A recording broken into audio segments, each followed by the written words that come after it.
Claude, Joel Edmondson nous a dit tantôt que le but qui a été refusé pour obstruction au gardien avait été le point tournant du match. Est-ce que tu es d'accord avec ça? Bien, écoute, c'est sûr que ça aurait été un gros but, là. Ça nous a ramené le match pour faire ça 4-3. Mais ça reste quand même, là, pour moi, là, c'est plus que ça.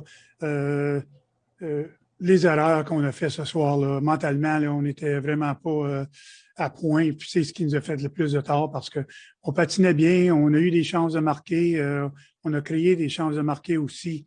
Puis on avait assez pour gagner. Mais défensivement, là, on a fait beaucoup d'erreurs sans la rondelle qui ont été vraiment coûteuses. Puis les pénalités en ont fait partie de ça aussi. Alexandre Gaston. Justement, Claude, tu parles des pénalités. C'est comme un thème qui revient souvent cette saison. À quoi tu attribues cette indiscipline-là dans le match? Puis peut-être en général, là, c'est comme un problème que l'équipe a de la difficulté à régler. Écoute, c'est pas nécessairement les pénalités, mais la façon qu'on nous a tués aussi. Là, en première période, on a une bonne première période parce que ça nous a pris peut-être 5 minutes là, à se mettre vraiment en marche. Mais à la fin de la période, la deuxième pénalité, là, les rondelles qui sont par-dessus la baie vitrée qui nous met à 5 contre 3, c'est une erreur coûteuse. Puis on avait quand même bien fait jusqu'à temps qu'il marque le but là, avec 1 seconde à faire. Puis encore là, le deuxième but, on sort la rondelle, mais on ne l'envoie pas à l'autre bout. Un jeu qu'on appelle un broken play en anglais. C'est 2-0 en rien de temps. C'est que quand tu regardes les buts qu'on a accordés, c'est plus les erreurs mentales qu'on a fait, plus que c'était les pénalités. Guillaume, François. Salut Claude. Tes joueurs avaient l'impression d'avoir quand même joué un bon match à 5 contre 5. Est-ce que tu partages leur évaluation? Est-ce que tu penses qu'à 5 contre 5, vous étiez quand même plus dans la game que ce que le pointage indique? Bien, c'est sûr. Comme j'ai dit, c'est vraiment là, les décisions qu'on a prises qui a donné l'occasion à Toronto de marquer. Là. Moi, je considère ça que c'est nous qui les a donné la victoire. Là, parce qu'avec nos erreurs, c'est ce qui a coûté le match. Là, c'était les décisions qui ont été faites là, mentalement ont été très coûteuses. Eric Engels. Hey, Claude, I heard you kind of break down the first 2 power play goals against, or penalty kill goals, I should say. Where did you feel the breakdown happen on the third one? Well, it doesn't matter. Like you talk about the third goal, the power play goal or the third goal. I think it was a power play goal, right? Yeah, Toronto Matthews' second goal. Yeah, well, we don't get the puck out. We had a chance to get the puck out, and we didn't get it out. Jonathan Bernier.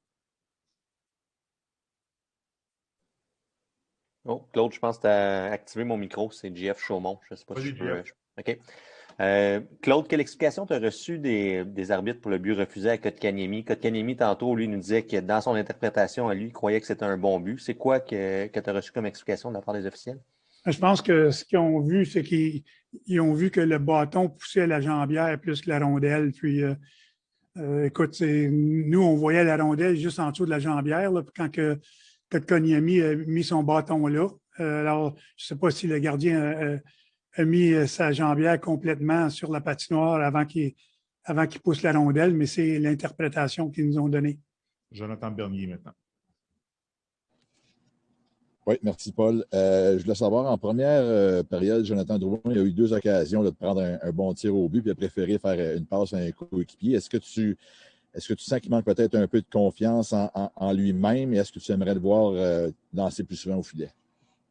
C'est sûr qu'on parle toujours aux joueurs quand il y a une chance de lancer plus souvent. Puis c'est sûr que Joe se voit comme un fabricant de jeu avant d'être un lanceur, mais on aimerait qu'il lance plus souvent, c'est sûr. Là, mais écoute, dans certaines occasions, on le voit faire des bons jeux puis des bonnes décisions. C'est de bien, je dirais, balancer les 2 choix, de passer ou de lancer. Jean-Loup.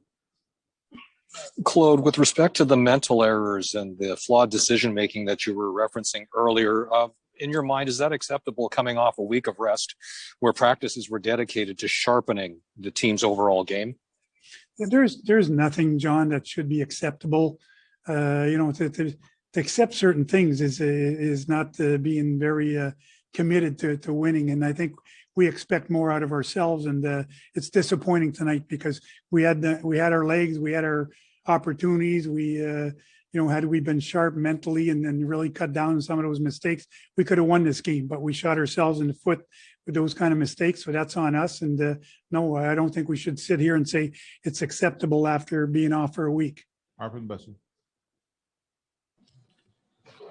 Claude, you mentioned earlier the puck over the glass. It seems like numerous times this season you've had a really costly puck over the glass penalty. What can you do about that? I mean, you must feel somewhat helpless because it's not something you can really coach or anything, but is there anything you can do to get them to stop taking these penalties?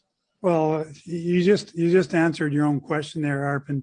Like, we tell them not to shoot pucks over the glass. We tell them to ice the puck. We tell them to stay away from those kind of penalties. But like you said, we're behind the bench. They're on the ice. It's a matter of them having to do it. Stu Cowan. Claude, following up on JS' question earlier about the disallowed goal, at times it's hard to understand why goals don't count after video reviews. Can you understand why that one didn't count, or do you find it confusing? Well, it seems like they viewed it a little bit like Thornton's goal against Ottawa that was disallowed. You're not supposed to push the pad into the net or trying to get the puck in. So what I saw anyways was, I thought Kotkaniemi went for that loose puck that was just underneath his pad that he hadn't closed on at first. And when you look at it, the puck goes in before the pad even crosses the goal line. So I thought for sure it was going to be a good goal, but obviously it was viewed differently. Claude, I'm just wondering, you went 9 minutes at the start of the game, without getting a shot. I know that doesn't always mean anything, but did you feel you had a bit of a slow start? You could have had a better start?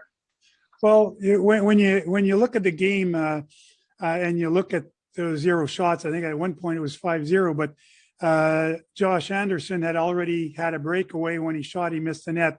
Paulie Byron broke in alone, missed the net as well. So those are results of no shots on net, but yet we had 2 great scoring chances. So got to be careful how we look at that shot clock.